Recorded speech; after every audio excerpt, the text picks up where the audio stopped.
మళ్ళీ జీవితంలో తప్పులు చేయాలంటే భయపడాలి ప్రజాస్వామ్యంలో.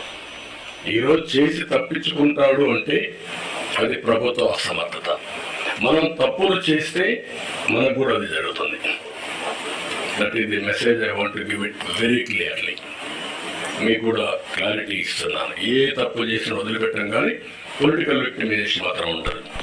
మొన్న మాట్లాడుతూ 36 మందిని చంపేశారు, ఢిల్లీకి పోయి ధర్నా చేశారు.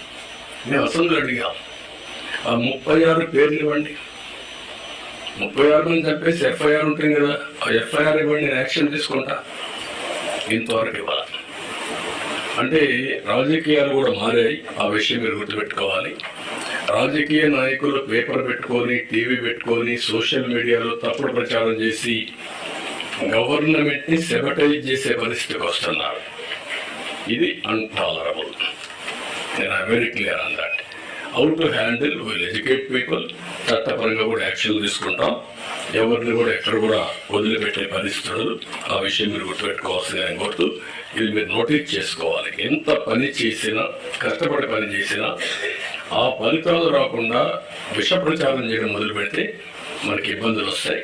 అది కూడా గుర్తుపెట్టుకొని ఎక్కడికక్కడ కౌంటర్ చేయడం అన్నీ చేయాల్సిన అవసరం ఉంది. ఇంకొక పక్కన 204